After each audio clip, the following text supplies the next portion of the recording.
السلام علیکم ورحمۃ اللہ تعالی وبرکاتہ۔ نحمده ونصلي ونسلم على رسوله الكريم اما بعد فاعوذ باللہ من الشیطان الرجیم بسم اللہ الرحمن الرحیم ان اللہ وملائکته يصلون على النبی یا ایھا الذین آمنوا صلوا علیہ وسلموا تسلیما اللهم صل علی سیدنا ومولانا محمد معدن الجود والکرم وآلہ الکرام وابنہ الکریم وبارک وسلم صلاۃ وسلاما علیک یا رسول اللہ صلی اللہ تعالی علیہ وسلم۔ اللہ تبارک و تعالیٰ کا بے پناہ فضل و احسان ہے کہ ایک مرتبہ پھر ہم اس محفل میں حاضر آئے۔ یہ ہماری تیسری محفل ہے۔ ہر مہینے کی پہلی تاریخ کو جیسا کہ آپ نے اعلان سماعت کیا اور پوسٹر اور بینر بھی ملاحظہ کیا کہ سوال و جواب کی یہ محفل منعقد کی جاتی ہے۔ آپ کے سوالات یہاں پر موصول ہوتے ہیں تو اس کے جوابات ہم شامل کرتے ہیں۔ تو پچھلے مہینے بھی جو سوالات آئے تھے اس میں سے کچھ سوالات رہ گئے تھے، تو انشاءاللہ پہلے ان کے جوابات شامل کریں گے، اور اس مرتبہ جو 2-4 سوالات آئے ہیں وقت میں گنجائش ہوگی تو ان کو بھی شامل کریں گے۔ تو بغیر کسی تمہید کے ہم ڈائریکٹ سوالات کو شامل کرتے ہیں اور ان کے جوابات۔ پہلا یہ سوال ہے کہ اسلام میں مونچھ رکھنے کی اجازت ہے؟ مونچھ رکھنے کا مطلب یہ ہے کہ اجازت تو ہے مونچھ رکھنے کی، لیکن سنت کے مطابق رکھنی چاہیے، اور سنت یہ ہے کہ مونچھ کو پست کیا جائے، اس کو کم کیا جائے، یہاں تک کہ وہ بھاؤں اور ابرو کے برابر ہو جائے اور ہونٹوں پر نہ آئے کہ وہ کھانا پانی وغیرہ میں وہ بال ڈوبتے ہیں۔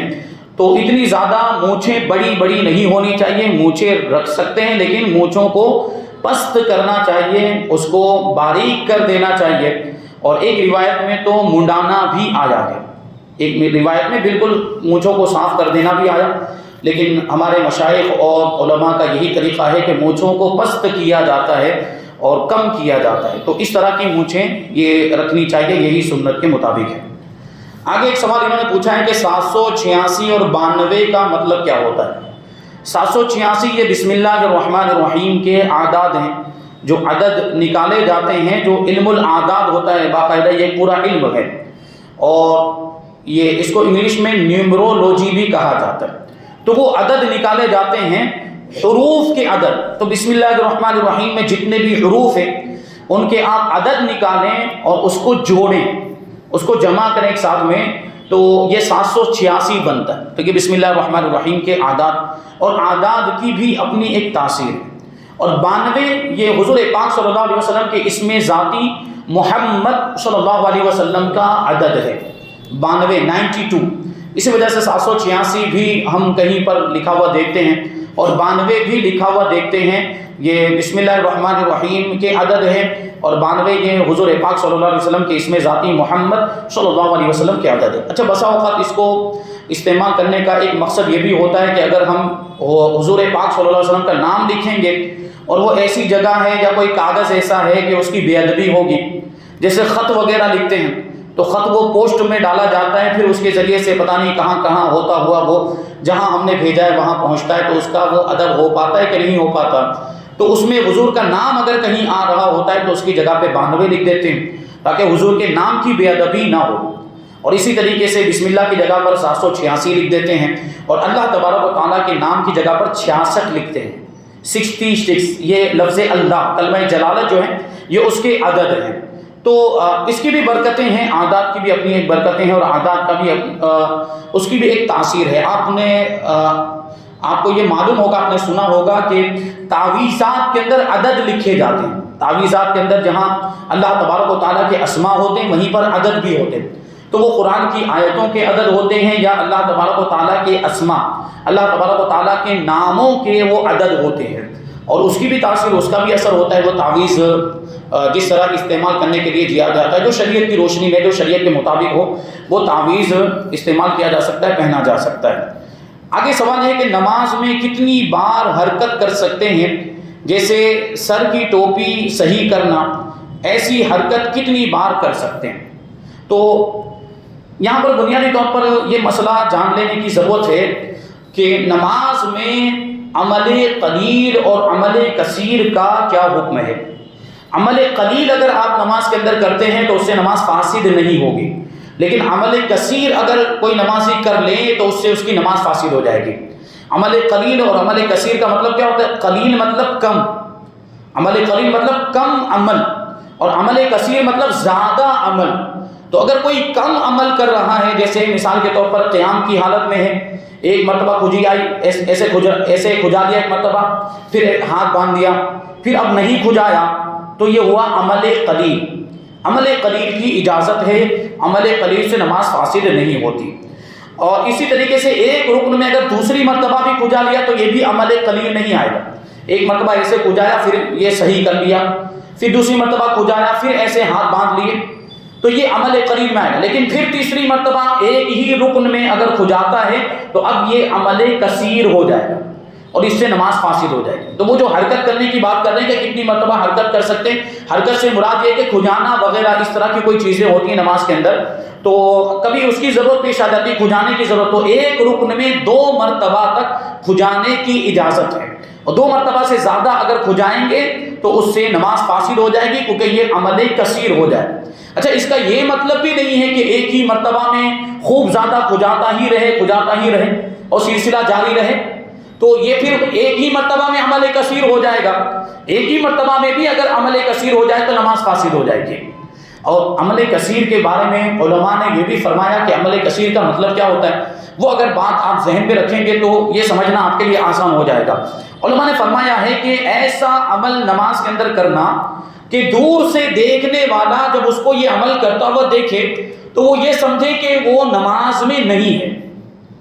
جو یہ عمل کر رہا ہے اس کو ایسا عمل کرتا ہوا دیکھے تو کیا سمجھے کہ وہ نماز میں نہیں۔ جیسے ابھی قیام کی حالت میں دونوں ہاتھ سے ایسے ٹوپی درست کرنے لگ گیا، اب اس حالت میں اگر اس کو کوئی دیکھے گا، دوسرا دور سے دیکھنے والا، تو کیا اس کو لگے گا کہ یہ نماز میں ہے؟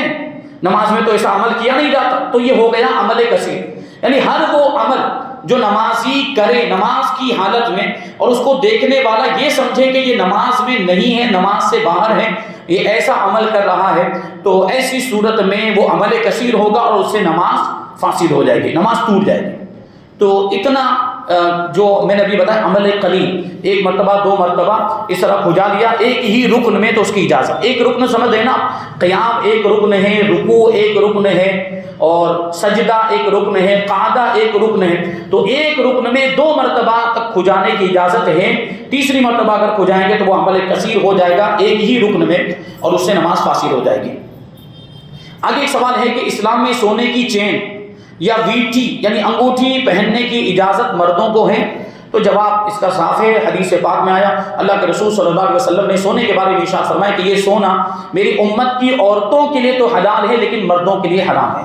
تو مرد نہ سونے کی چین پہن سکتے ہیں نہ سونے کی انگوٹھی پہن سکتے ہیں، دونوں حرام ہیں۔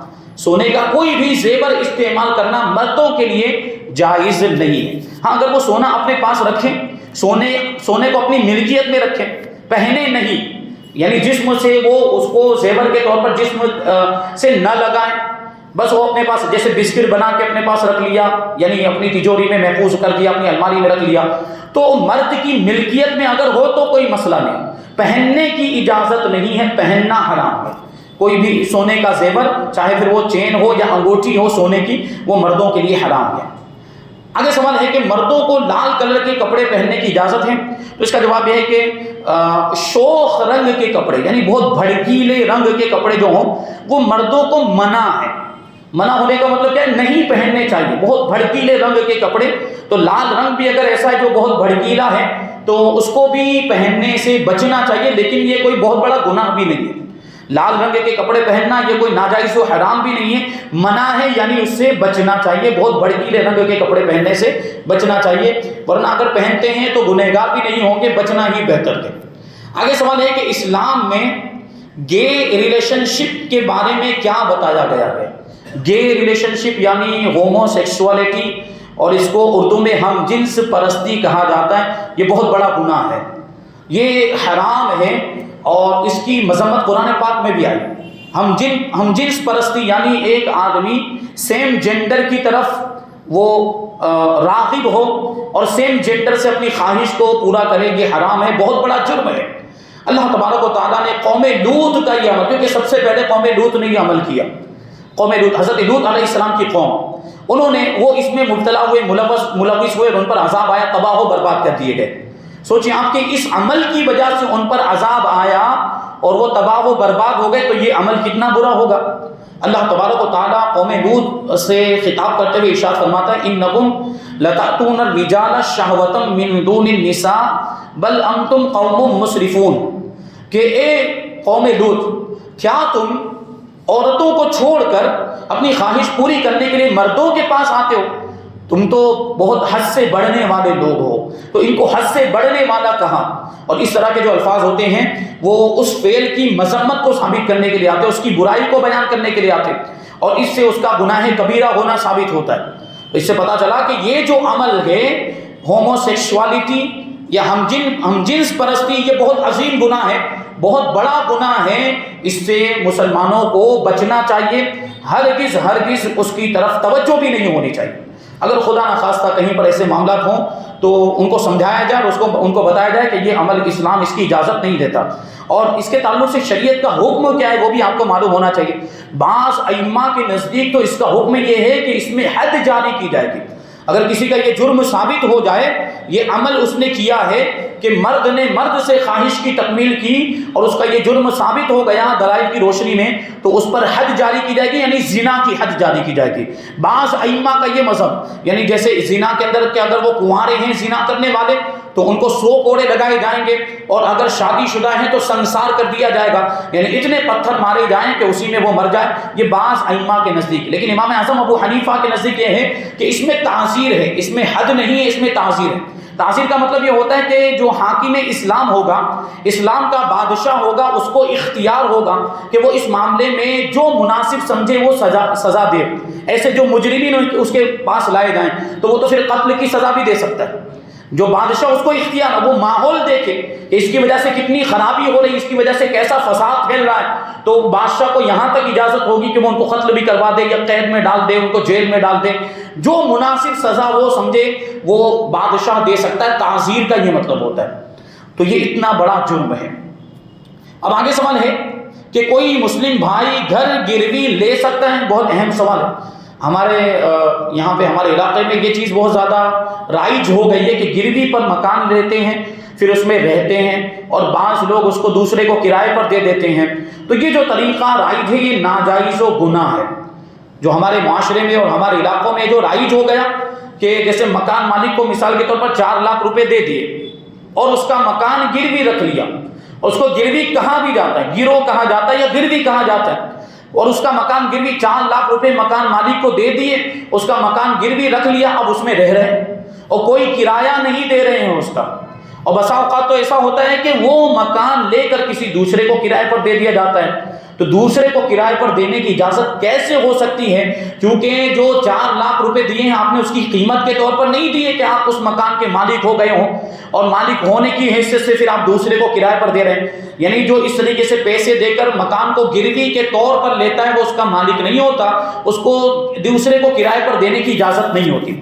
اچھا بسا اوقات تو ایسا ہوتا ہے کبھی کبھی تو اس طرح کے معاملات بھی ہمارے سامنے آئے کہ خود مکان مالک کو ہی وہ مکان کرائے پر دے دیا جاتا ہے۔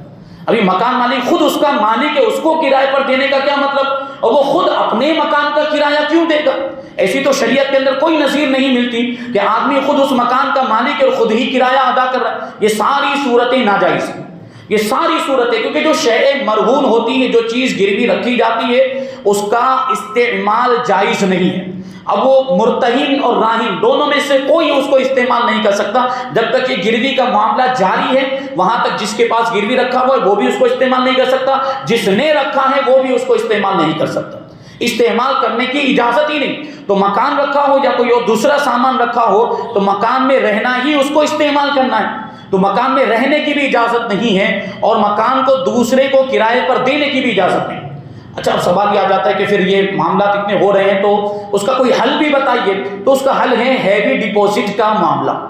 ہیوی ڈپوزٹ کے ذریعے سے یہی فائدہ حاصل کیا جا سکتا ہے، لیکن اس میں کچھ نہ کچھ کرایہ رکھنا پڑے گا، کچھ نہ کچھ کرایہ مقرر کرنا پڑے گا. جیسے مثال کے طور پر 4 لاکھ روپے آپ نے دیے، تو اس کو اب گروی نہ کہا جائے، اس کو ڈپوزٹ کہا جائے. اس کو یہ کہا جائے کہ ضمانت کے طور پر یہ 4 لاکھ روپے رکھیں، یا گارنٹی کے طور پر یہ 4 لاکھ روپے رکھے ہیں، اور یہ مکان ہم کرائے پر لے رہے ہیں، اور مکان کا کرایہ 1000 روپے رکھ لیے جائیں یا 1200 روپے رکھ لیے جائیں، یا اس سے کم زیادہ جو مناسب سمجھے، جس میں وہ دونوں راضی ہو جائیں. کرائے پر لینے والا کرایہ دار اور مکان مالک دونوں جتنے پر راضی ہو جائیں، کچھ نہ کچھ کرایہ مقرر کریں، تو پھر یہ معاملہ جائز ہو جائے گا. علماء اہل سنت کے فتاوی اس تعلق سے موجود ہیں کہ اس طرح جو ہے اس معاملے کو کہ جواز کی صورت اس طرح نکلتی ہے. گروی جو رکھا جاتا ہے اس کی اجازت نہیں ہے. ہیوی ڈپوزٹ کا معاملہ جس میں کچھ نہ کچھ کرایہ رکھا جاتا ہے اس کی اجازت ہے. اور اگر یہ اس طرح کا کوئی فائدہ حاصل کرنا چاہتے ہیں تو کچھ نہ کچھ کرایہ ضرور مقرر کر لینا چاہیے. اچھا، ہیوی ڈپوزٹ میں بھی کبھی یہ ہوتا ہے کہ جیسے 1000 روپے کرائے میں لے لیا ہے مکان، اب کیا کرتا ہے کرائے پر لینے والا دوسرے کو کرائے پر دے کر اس سے 5000 روپے وصول کرتا ہے، تو یہ بھی جائز نہیں، کیونکہ 1000 روپے تو 1000 روپے کے بدلے میں ہو گئے، باقی 4000 کس کے بدلے میں ہوئے؟ باقی 4، کیونکہ مکان کا یہ مالک تو ہے نہیں کہ اس کے بدلے میں یہ کرایہ لے گا بیچ والا آدمی، اس کو تو وہ کس چیز کے بدلے میں کرایہ لے رہا ہے، تو یہ ناجائز و حرام ہے. یہ جو 4000 روپے جو اس نے ایکسٹرا لیے وہ جائز نہیں. اچھا، اس کی ایک جائز ہونے کی صورت بھی ہم بتا دیتے ہیں، وہ یہ ہے کہ اس نے مکان لیا، ہیوی ڈپوزٹ پر مکان لیا، پھر اس مکان میں اس نے کچھ بنوا دیا، کچھ تعمیری کام کروا دیا. جیسے مثال کے طور پر اس میں باتھ روم اور لیٹرین نہیں تھا، استنجا خانہ نہیں تھا، وہ بنوا دیا، یا جو ہے کہ ٹائلز لگوا دیے، ٹائلز نہیں تھے، پلسٹر نہیں تھا تو پلسٹر کروا دیا. یہ سب اس نے کچھ اس میں اضافہ کیا، اپنی طرف سے اضافہ کیا، تو اب اس کو زیادہ کرایہ لینے کی اجازت ہوگی. یعنی یہ مانا جائے گا کہ وہ 1000 تو 1000 کے بدلے میں ہو گئے، اور اس کے پاس زیادہ جو کرایہ لے رہا ہے وہ ان چیزوں کے بدلے میں ہوگا جو اس نے اپنی طرف سے اس مکان کے اندر اضافہ کیا ہے. تو اس طرح کرنے کی اجازت ہوگی، ورنہ جو گروی کا معاملہ جو رائج ہے وہ جائز نہیں ہے. آگے سوال یہ ہے کہ اگر کوئی مسلم عورت حمل سے ہو اور وہ حمل گرا دے تو اس کے لیے کیا حکم ہے؟ حمل یعنی پریگننٹ ہو، تو یہاں پر ایک بات ذہن میں رکھنی چاہیے. مسئلہ یہ ہے کہ اگر حمل کو 4 مہینے ہو چکے ہیں، 120 دن ہو چکے ہیں، تو پھر حمل گرانا ہرگز جائز نہیں ہے. یہ ایک جان کو قتل کرنے کے برابر، ایک انسان کو قتل کرنے کے برابر، کیونکہ 120 دن جب ہو جاتے تو بچے کے اندر روح آ جاتی، بچے کے اندر جان آ جاتی. اب اس کو گرانا مطلب اس کو قتل کرنا ہوا، تو یہاں قتل کرنے کے برابر گناہ ملتا ہے 120 دن کے بعد گرانے میں. تو 120 دن یا 4 مہینے ہو چکے ہیں تو اس کے بعد حمل کو گرانے کی ہرگز اجازت نہیں ہے. اچھا، 120 دن کے پہلے، اگر 120 دن کے اندر کوئی 1 مہینہ ہوا یا 2 مہینہ ہوا، اس میں اگر کوئی گرانا چاہتا ہے تو 120 دن سے پہلے بھی گرانا منع ہے. بغیر کسی عذر شرعی کے 120 دن سے پہلے بھی حمل گرانے کی اجازت نہیں ہے. ہاں کوئی عذر شرعی ہو تو وہ کون سا عذر ہے وہ علماء کی بارگاہ میں پیش کرنا چاہیے کہ ہمیں یہ مجبوری ہے، ہمیں یہ عذر لاحق ہوا ہے، تو اس کی وجہ سے ابھی 4 مہینے نہیں ہوئے تو ہم حمل گرا سکتے یا نہیں گرا سکتے، وہ علماء سے جا کر پوچھنا چاہیے. تو علماء اگر دیکھیں گے اور وہ غور و فکر کریں گے کہ یہ عذر شرعی ہے کہ نہیں، کیونکہ آدمی اپنے اعتبار سے بہت سے بہانے بنا لیتا ہے اور پتہ نہیں کیا کیا وہ عذر لے کر آ جاتے ہیں، تو عذر شرعی ہوگا تو گرانے کی اجازت ہوگی 120 دن سے پہلے اگر، لیکن 120 دن کے بعد تو ہرگز گرانے کی اجازت نہیں. اچھا، کبھی ایسا ہوتا ہے کہ ڈاکٹر بولتا ہے، ڈاکٹر کیا کہتا ہے کہ اگر بچے کو نہیں گرایا گیا تو ماں کی جان کو بھی خطرہ ہے. ایسا ہوتا ہے وہ ڈاکٹر، اور یہ عام طور پر کون ڈاکٹر ہوتے ہیں؟ یہ غیر مسلم ڈاکٹر ہوتے ہیں. اور آپ کو یہ بات ذہن میں رہنی چاہیے کہ غیر مسلم عام طور پر ہمارے کیس بگاڑتے ہیں. یہ آپ نے تجربہ کر لیا ہوگا، آپ نے اپنے آس پاس میں، اپنے محلے میں، اپنی آبادی میں، اپنے علاقے میں یہ چیزیں دیکھ لی ہوں گی کہ ہمارے کیس بگاڑے جا رہے ہیں، کیونکہ ان کا مقصد یہ کہ ہماری آبادی نہ بڑھے، تو بچوں کو پیدا نہیں ہونے دیا جا رہا ہے، اور جو مریض وہاں جا رہے ہیں ہسپتالوں میں وہ واپس نہیں آ رہے ہیں، یعنی ان کی لاش واپس آ رہی ہے. اکثر تو یہ دوسری بیماریوں میں بھی یہ ہو رہا ہے.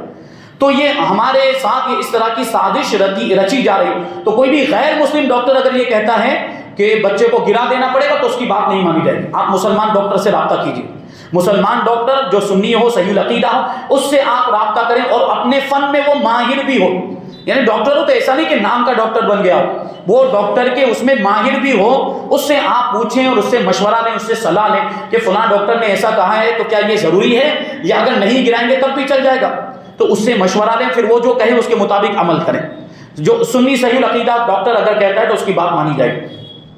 اچھا، اس معاملے میں ہمارے سامنے ایسے بھی کیس ہیں، جیسے ہمارے علاقے گوپی پورہ مومناوڑ کا ایک واقعہ بتاؤں آپ کو، اس کے جو ایک ہمارا دوست، ہمارا ساتھی ہے، اس کی بیوی حاملہ تھی، تو ڈاکٹر نے ایسے ہی بولا کہ اگر بچہ نہیں گرایا گیا، بچہ اندر مر گیا۔ سب سے پہلے تو کیا بولتے ہیں؟ بچہ اندر مر گیا، بچے کی سانس نہیں چل رہی۔ اب اگر بچے کو نہیں گرایا گیا تو ماں کی جان کو بھی خطرہ ہو سکتا ہے، ماں بھی مر سکتی ہے۔ تو اب ایسے موقع پر کتنا ٹینشن والا ماحول ہوتا ہے۔ اب وہ یہ سوچتے ہیں کہ بچہ تو مر ہی چکا ہے، بچے کی تو سانس بند ہو چکی ہے، تو ماں کو کیوں نہ بچا لیا جائے، بچے کو گرا دیتے۔ لیکن اس نے جلد بازی میں فیصلہ نہیں لیا، سمجھدار تھا، ہوشیار تھا، اس نے لوگوں سے رابطہ کیا اور دعائیں کروائی، پیر صاحب سے بھی رابطہ کیا، پیر صاحب نے بھی اس کو کچھ پڑھنے کے لیے دیا کہ اپنی بیوی کو یہ پڑھنے کے لیے دو، اور ڈاکٹر بدل دو، ہاسپٹل بدل دو، دوسری جگہ جاؤ۔ اب 1 مہینے 2 مہینے گزرے ہوں گے، پھر سے چیک اپ کروایا گیا، دوسری جگہ دوسری ہاسپٹل میں چیک اپ کروایا تو بچی کی سانس چل رہی تھی، مرا نہیں تھا بچہ۔ وہ بچی آج میرے خیال سے 7-8 سال کی ہو گئے، ہمارے سامنے گھومتی پھرتی۔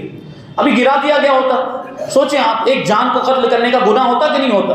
یہ اس طرح سازشیں کرتے ہیں، تو وہاں حمل کو گرانے کی اجازت نہیں۔ اگر 120 دن ہو چکے ہیں، 120 دن سے پہلے اگر کوئی عذر شرعی ہو تو گرایا جا سکتا ہے۔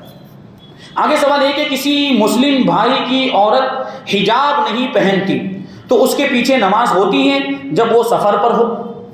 حجاب نہیں پہنتی تو ظاہر سی بات ہے شوہر کی ذمہ داری بنتی ہے کہ عورت سے حجاب کروائے، عورت سے پردہ کروائے، اور ایسا آدمی جس کے ماتحت جو خواتین ہیں، جیسے اس کی بیٹی ہے، اس کی بیوی، یہ مرد کے ماتحت آتی، اس کی بیوی بھی اس کے ماتحت اور اس کی بیٹی بھی اس کے ماتحت آتی، اور بیٹی بے پردہ گھوم رہی ہے یا بیوی بے پردہ گھوم رہی ہے تو ایسا شخص امام نہیں بن سکتا۔ ایسے شخص کے بارے میں جو حدیث میں لفظ آئے وہ ہے دیوس۔ دیوس کا مطلب ہوتا ہے بے حیا بے شرم، جو اپنی گھر کی خواتین سے بے حیائی کروائے، بے شرمی کا کام کروائے۔ تو بے پردہ گھمانا اور بے پردہ لے کر، وہ خود کبھی تو کچھ ایسے لوگ ہوتے ہیں خود بے پردہ اپنی بیوی کو لے کر گھوم رہے ہوتے ہیں، تو ایسا تو آدمی ہرگز امام نہیں بن سکتا۔ اس کے پیچھے امامت، اس کے پیچھے نماز پڑھنا جائز نہیں، پڑھیں گے تو مکروہ تحریمی واجب الاعادہ ہوگی، یعنی اس نماز کو دوبارہ پڑھنا پڑے گا، اس کا دہرانا واجب ہے۔ آگے سوال یہ ہے کہ سفر کے دوران چالو ٹرین یا رکی ہوئی ٹرین میں نماز پڑھ سکتے ہیں؟ اس میں علماء کا اختلاف ہے، علماء اہل سنت کا اس میں اختلاف ہے کہ چلتی ہوئی ٹرین میں نماز پڑھ سکتے ہیں یا نہیں پڑھ سکتے۔ تو بہتر تو یہی ہے کہ ٹرین رکی ہوئی ہو تب نماز پڑھیں، یا تو اندر ہی ٹرین رکی ہوئی ہے اندر ہی پڑھ لیں، یا پلیٹ فارم پہ اتر کے پڑھیں، یا پھر اگر ٹرین چل رہی ہے اور ہمیں معلوم اس کا وقت ہوتا ہے کہ آئندہ وہ آنے والا جو اسٹیشن ہے بہت دیر میں آئے گا، اتنے میں تو نماز کا وقت نکل جائے گا، پھر چلتی ہوئی ٹرین میں نماز پڑھنے کی اجازت ہے، پھر چلتی ہوئی ٹرین میں آپ نماز پڑھ لیں۔ اچھا، بعض علماء نے مطلقاً اس کو جائز کہا، یعنی اگر آپ اسٹیشن آنے بھی والا ہے پھر بھی آپ چلتی ہوئی ٹرین کے اندر نماز پڑھ لیں گے تو نماز ہو جائے گی۔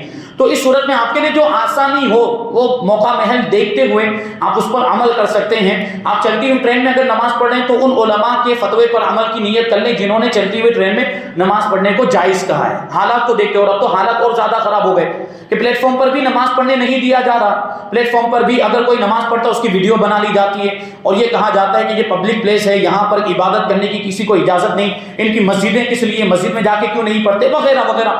اس طرح کی باتیں ہمارے دشمنوں کی طرف سے ہو رہی ہے، غیر مسلموں کی طرف سے اب نماز پڑھنے بھی نہیں دیا جا رہا، تو پھر اب ٹرین کے اندر جو بوگی ہوتی ہے اس کے اندر پڑھنا پڑے گا، لیکن قبلے کا اہتمام کرنا پڑے گا، اس میں قبلہ معلوم کیجیے۔ اب تو موبائل کے اندر اپلیکیشن بھی آ گئے، تو قبلہ معلوم کر کے جس طرف قبلہ ہے ادھر رخ کر کے نماز پڑھیں، اور ہو سکتا ہے ممکن ہے کہ آپ نماز کے درمیان میں ہوں، نماز جاری ہو اور ٹرین گھوم جائے، یعنی قبلہ تبدیل ہو جائے، تو پھر آپ کو بھی گھومنا پڑے گا، جس طرف قبلہ ہے اس طرف آپ کو گھومنا پڑے گا۔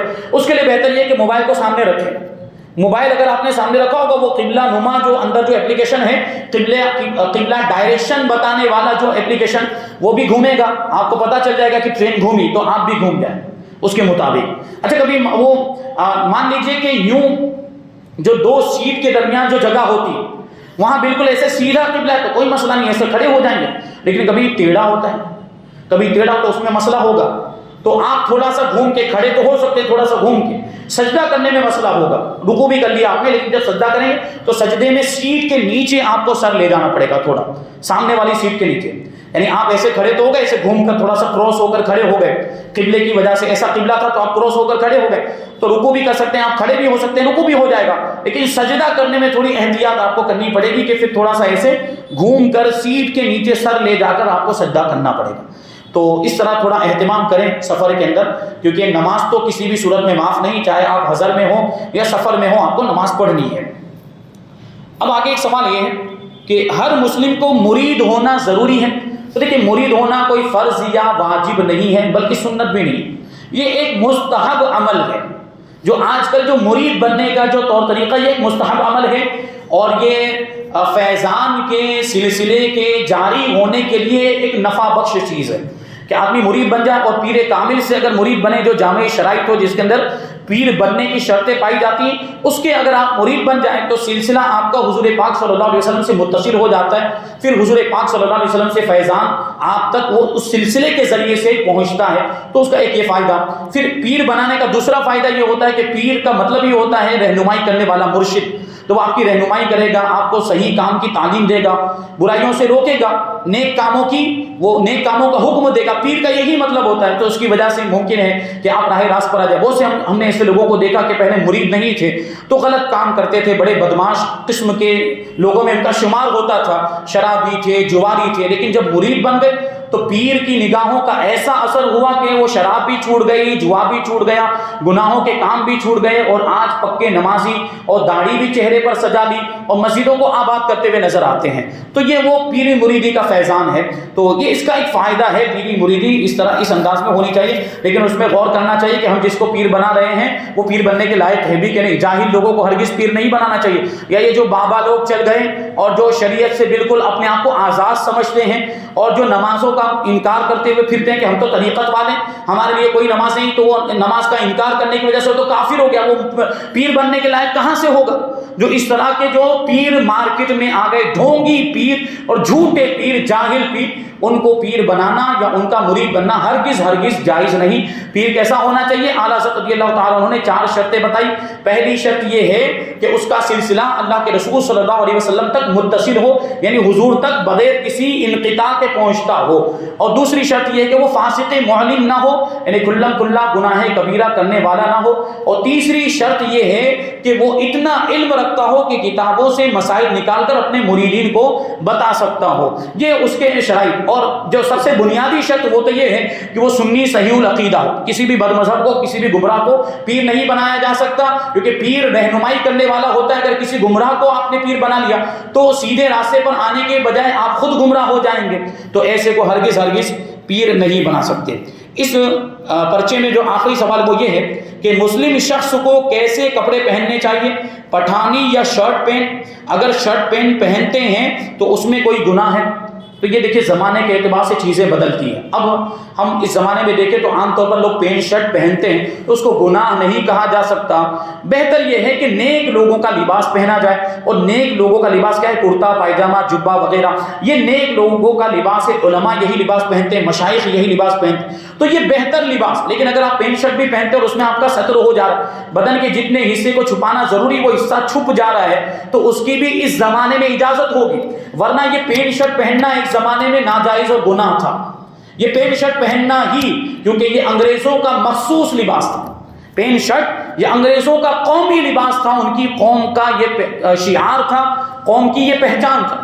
اس لیے پرانے زمانے کے پرانے علماء کے اگر فتاویٰ پڑھیں، اعلیٰ حضرت رضی اللہ تعالیٰ عنہ نے پینٹ شرٹ پہننے کو مکروہ تحریمی لکھا ہے۔ اس کی وجہ یہی ہے کہ وہ انگریزوں کا لباس تھا، انگریزوں کا مخصوص لباس تھا، اس لیے اعلیٰ حضرت رضی اللہ تعالیٰ عنہ نے پینٹ شرٹ پہننے سے منع فرمایا۔ لیکن اب یہ کسی خاص قوم کا لباس نہیں رہ گیا، ہر کوئی پہنتا ہے، ہر قوم کے لوگ یہ پینٹ شرٹ پہنتے ہیں، تو پینٹ شرٹ پہننے کی اجازت ہے، لیکن اس سے بچنا ہی بہتر۔ وہ لباس پہننا چاہیے جو علماء مشائخ کا لباس ہے، جو صالحین کا لباس ہے، جو نیک لوگوں کا لباس ہے۔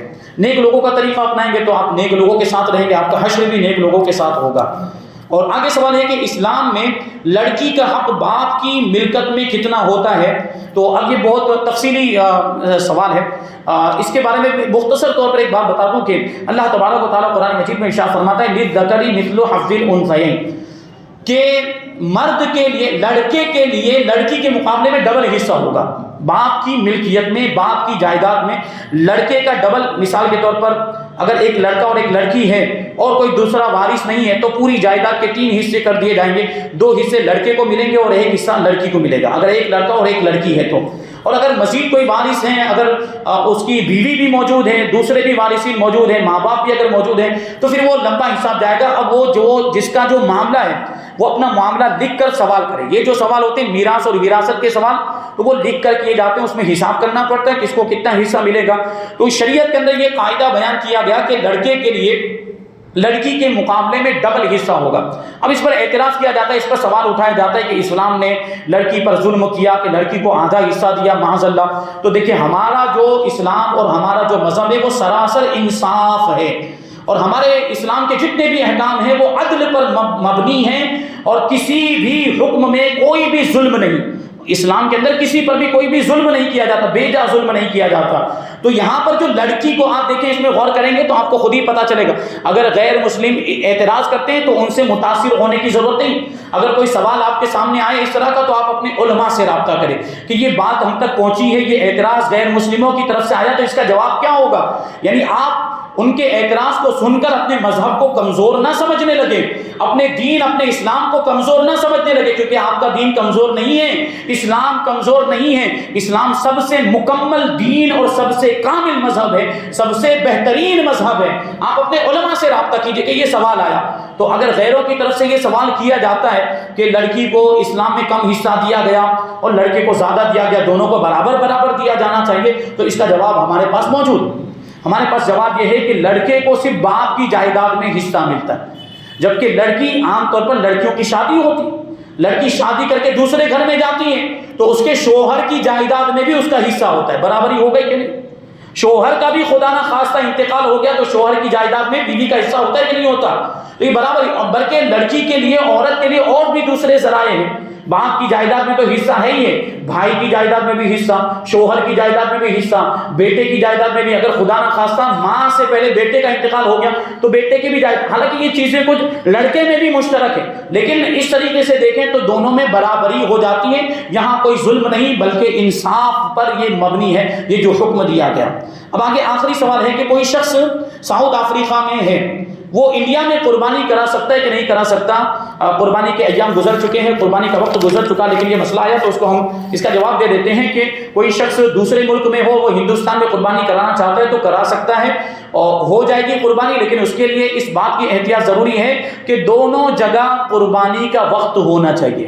جہاں وہ شخص موجود ہے وہاں پر بھی قربانی کا ٹائم ہو، قربانی کا وقت ہو، اور جہاں قربانی کی جا رہی ہے ہندوستان وہاں بھی قربانی کا وقت ہونا چاہیے. ابھی چاند آگے پیچھے ہوتا ہے، مثال کے طور پر وہاں 1 دن پہلے چل رہا ہے، افریقہ کے اندر 1 دن پہلے چل رہا ہے، اور ہمارے یہاں پہ ابھی یہاں مثال کے طور پر ابھی قربانی کا دن آیا نہیں، قربانی کا وقت آیا نہیں تو قربانی نہیں کر سکتے. ہمارے یہاں بھی قربانی کا وقت آ جائے اور ان کے یہاں بھی قربانی کا وقت ہو تو پھر وہ قربانی کی جا سکتی ہے. یہ دونوں چیزوں کا لحاظ کرنا ضروری ہے. اب یہ کچھ سوال جو ہے کہ اس سے پہلے آئے تھے، یہ سوال پوچھ رہے ہیں کہ خاص طور پر عشاء کی نماز میں لوگ 4 رکعت سنت نہیں پڑھتے بلکہ وہ تسبیح پڑھنے لگ جاتے ہیں یا کچھ اوراد و وظائف پڑھنے لگ جاتے ہیں، تو ایسے لوگوں کے بارے میں شریعت کا کیا حکم ہے؟ تو اس کے تعلق سے حکم یہ ہے کہ اگر چھوٹا موٹا کوئی وظیفہ ہو جیسے آیت الکرسی وغیرہ وہ اتنا پڑھنے کی اجازت، لیکن بہت لمبا وقفہ ہو، بہت لمبا طویل وقفہ ہو جائے تو یہ مکروہ، علماء نے اس کو مکروہ فرمایا کہ اتنا زیادہ لمبا وقفہ نہیں ہونا چاہیے. فرض اور سنت کے درمیان اب بیٹھے لمبے لمبے وظیفے پڑھ رہے ہیں، لمبی لمبی تسبیحات پڑھ رہے ہیں تو اتنا زیادہ فاصلہ نہیں ہونا چاہیے. تھوڑا سا اگر فاصلہ ہے، تھوڑا سا کوئی چھوٹا سا وظیفہ پڑھ لیا تو اس کی اجازت ہے، لیکن بہت لمبے وظائف نہیں پڑھنے چاہیے، وہ سنت پڑھنے کے بعد پڑھنے چاہیے. یعنی وہ کچھ لوگوں نے، مجھے لگتا ہے کچھ لوگوں نے یہ سمجھ لیا ہوگا کہ کتابوں کے اندر جو بعض وظائف کے بارے میں لکھا ہے کہ فرض نماز کے بعد پڑھنا ہے اس کو، بہت سے وظائف ایسے لکھے ہیں، بہت سی تسبیحات اور بہت سی ایسی چیزیں لکھی ہوئی ہیں اور اس میں یہ لکھا ہوا ہے کہ اس کو فرض کے بعد پڑھنا ہے. تو انہوں نے کیا سمجھ لیا ہوگا کہ فرض کا مطلب جو 4 رکعت فرض ہم نے عشاء کی پڑھی بالکل اس کے بعد ہی پڑھنا پڑے گا، آپ سنت بھی نہیں پڑھ سکتے، پہلے وظیفہ پڑھنا پڑے. ایسا نہیں ہے، آپ سنت پڑھ کے پڑھیں گے تو یہ بھی فرض کے بعد ہی ہوا. یہ بھی فرض کے بعد ہی پڑھنا ہوا، تو بہت لمبے لمبے وظائف نہیں کرنے چاہیے کہ سنت اور فرض کے درمیان بہت لمبا فاصلہ ہو جائے، یہ بھی نہیں ہونا چاہیے، مکروہ سے منع فرمایا گیا۔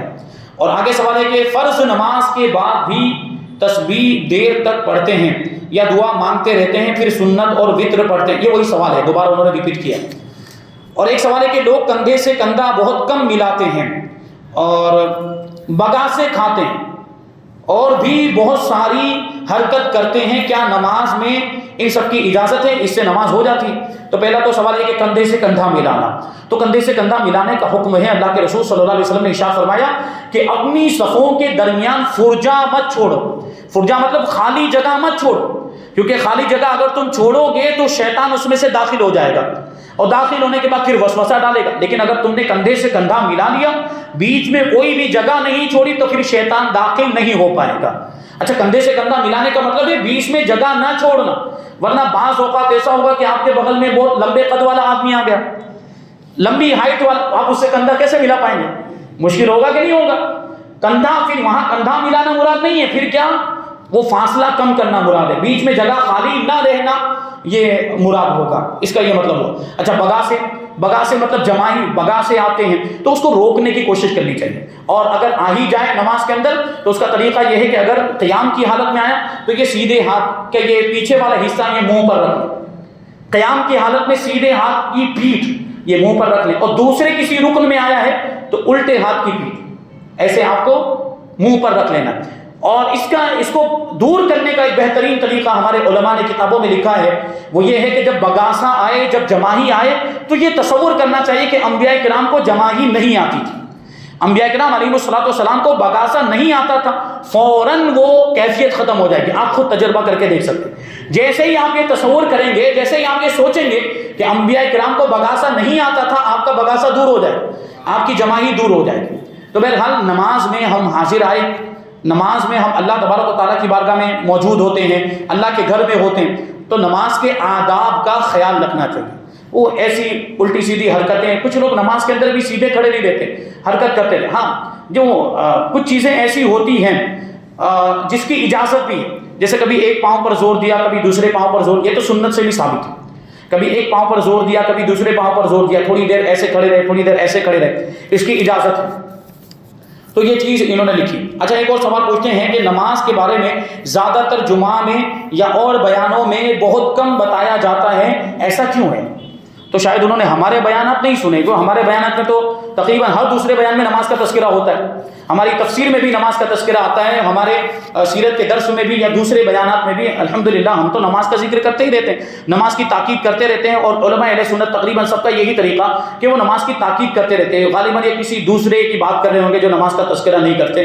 ہمارے تو مکمل نماز کے بارے میں 5-6 بیان موجود ہیں، یوٹیوب پر بھی جا کر دیکھ سکتے ہیں، اور دوسرے بیانات میں بھی ضمناً نماز کا تذکرہ آتا ہی رہتا ہے۔ تو ایسا نہیں ہے کہ نماز کا ذکر نہیں ہوتا، نماز کا ذکر ہوتا ہی رہتا ہے، نماز کی تاکید کی جاتی ہے، اکثر جہاں بھی موقع ملتا ہے وہاں پر نماز کا تذکرہ آتا ہے۔ اب کچھ سوالات جو آئے ہیں وہ واٹس ایپ پر اس کو ہم شامل کرتے ہیں، اور انشاءاللہ تبارک و تعالیٰ ہماری یہ محفل پھر اختتام پذیر ہوگی۔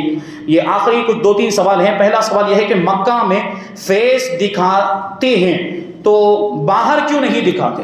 یعنی مکہ مکرمہ میں چہرہ چھپانے کی اجازت تھی، انہوں نے مطلقاً لکھا ہے مکہ مکرمہ میں چہرہ چھپانے کی اجازت نہیں، ایسا نہیں ہے۔ احرام کی حالت میں چہرے پر کپڑا ڈالنے کی اجازت نہیں ہے۔ جو اصل مسئلہ وہ کیا ہے؟ وہ مسئلہ یہ کہ احرام کی حالت میں چاہے مرد ہو یا عورت ہو، چہرے پر اس طرح کپڑا ڈالنے کی اجازت نہیں ہے کہ وہ کپڑا چہرے سے ٹچ ہو رہا ہو، چہرے سے مس ہو رہا ہو، اس طرح چہرے پر کپڑا ڈالنے کی اجازت نہیں۔ کون سی حالت میں؟ احرام کی حالت میں۔ اگر کوئی احرام کی حالت سے باہر ہو گیا تو وہاں پر بھی پردہ کیا جائے گا۔ مکہ مکرمہ یعنی ایسا نہیں کہ مکہ مکرمہ پہنچ گئے تو پردہ کر ہی نہیں سکتے، نہیں، وہ احرام کی حالت کا حکم ہے۔ احرام کی حالت میں چہرے پر کپڑا ڈالنا منع ہے، وہ بھی اس طریقے سے کپڑا ڈالنا کہ وہ چہرے سے وہ کپڑا ٹچ ہو رہا ہو، تب وہ ناجائز و گناہ، اور بعض صورتوں میں اس میں کفارہ ہے، وہ بعض صورتوں میں صدقہ ہے، تو وہ اس میں وہ جو حکم جو ہے وہ اصل حکم یہ ہے۔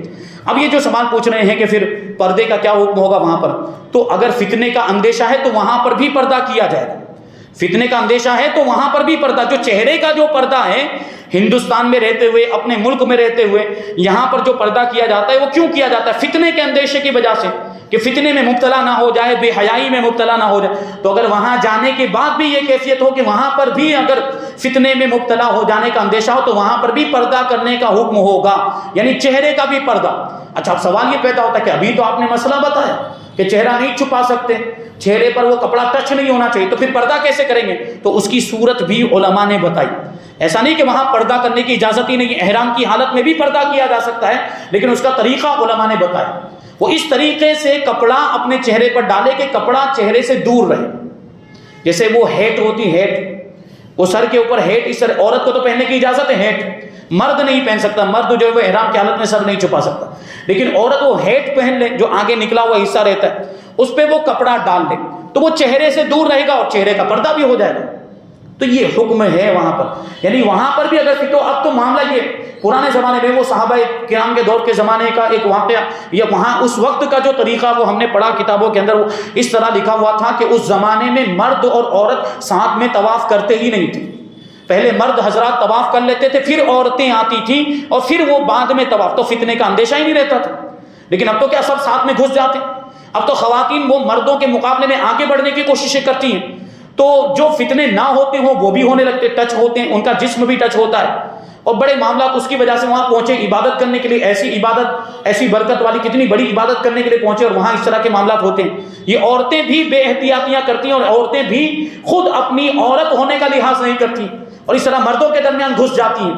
تو اب یہ پردے کے بارے میں خود ایک خاتون سوال پوچھ رہی ہے، تو وہ خواتین کو بھی تو سوچنا چاہیے کہ وہ کیا کر رہی ہیں۔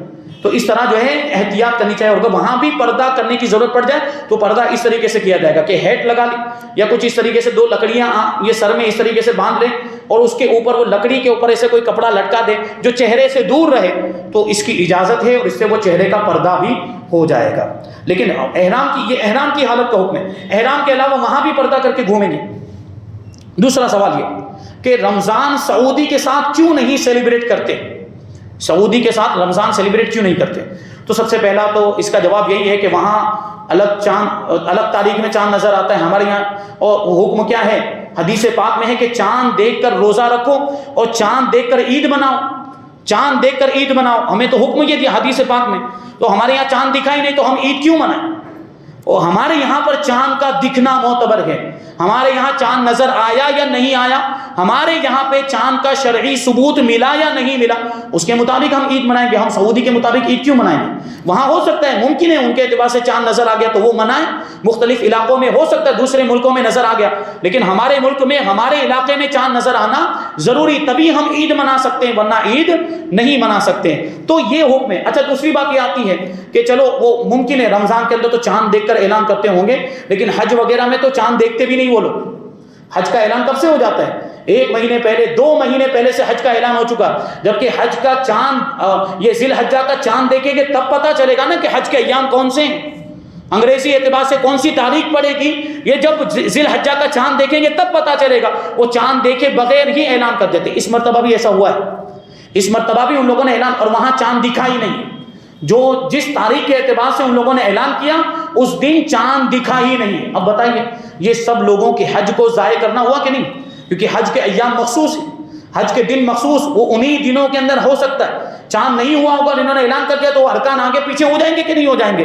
تو یہ مسائل پیش آتے ہیں۔ بہرحال علماء ہمارے اس کے لیے کچھ راستے نکالتے ہیں، اس کے لیے کچھ حل نکالتے ہیں، لیکن سعودی عرب کے مطابق ہم کو نہیں چلنا، اور وہ کوئی ہمارے گرو گھنٹال نہیں کہ ہم ان کو فالو کریں گے، جن کے گرو گھنٹال ہو وہ فالو کریں، ہم ان کو نہیں مانتے نجدیوں کو، اور ہم تو ان کے پیچھے نماز بھی جائز نہیں کہتے، ان کے عقائد ہی ایسے ہیں، وہ وسیلے کو ناجائز کہتے ہیں۔ وہ معاذ اللہ ان کا جو گرو گھنٹال جو گزرا محمد ابن عبد الوہاب، میں پہلے بھی بیان کر چکا ہوں، اس نے گنبد خضرا کو صنم اکبر کہا تھا۔ کیا کہا تھا؟ صنم اکبر، گنبد خضرا کو حضور پاک صلی اللہ علیہ وسلم کے روزہ مبارک پر جو گنبد بنائے اس کو اس نے صنم اکبر کہا تھا، یعنی سب سے بڑا بت، اسی کو یہ لوگ فالو کرتے ہیں، اسی کے یہ لوگ ماننے والے ہیں۔ اب بتائیے جو ایسا کہتے ہیں حضور کے روزے کے بارے میں، حضور کے مبارک گنبد کے بارے میں، ہم ان کے پیچھے نماز پڑھیں گے؟ کیوں پڑھیں؟ اور مقدس مزارات کو ان لوگوں نے ڈھا دیا، جو جنت البقیع کے اندر جو مزارات بنے ہوئے تھے، جنت المعلا کے اندر جو مزارات بنے ہوئے تھے، ان کو سب انہوں نے ختم کر دیا، جو قبے اور گنبد بنے ہوئے تھے اس کو زمین سے برابر کر دیا۔ یہ سب چیزیں ہیں ان کی، تو اس وجہ سے ہم ان کو فالو نہیں کرتے. ہم جو ہمارے علماء کہیں گے، علماء اہل سنت جو کہیں گے اس کے مطابق ہم چلیں گے، یہی ہم کو حکم دیا گیا ہے. بہت زیادہ وقت ہو گیا، انشاءاللہ تبارک و تعالیٰ بھی ایک دو تین سوال باقی ہیں، تو اس کو ہم آئندہ پروگرام میں شامل کریں گے. اور آپ حضرات سے بھی گزارش ہے کہ جو بھی آپ کے سوالات ہوں تو وہ سوالات وہ ڈبے میں بھی ڈال سکتے ہیں. اور اب تو گروپ بھی بن گیا مصلیان مورچہ مسجد کے نام سے.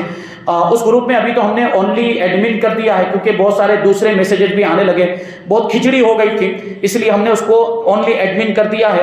تو آپ کو اگر سوال بھیجنا ہے تو اب جو حافظ نور الدین صاحب کا جو نمبر دیا ہوا ہے اس نمبر پر آپ سوال بھیج دیجئے. اور آپ کو ارجنٹ ہے اگر کوئی سوال پوچھنا ہے کہ بھائی اس کا جواب ابھی حاصل کرنا ضروری ہے، تو آپ ساتھ میں لکھیں کہ یہ ارجنٹ ہے، اس کا جواب ابھی حاصل کرنا ضروری ہے، تو آپ اس کا جواب دلوا دیجئے، تو انشاءاللہ آپ کو جواب فوراً مل جائے گا.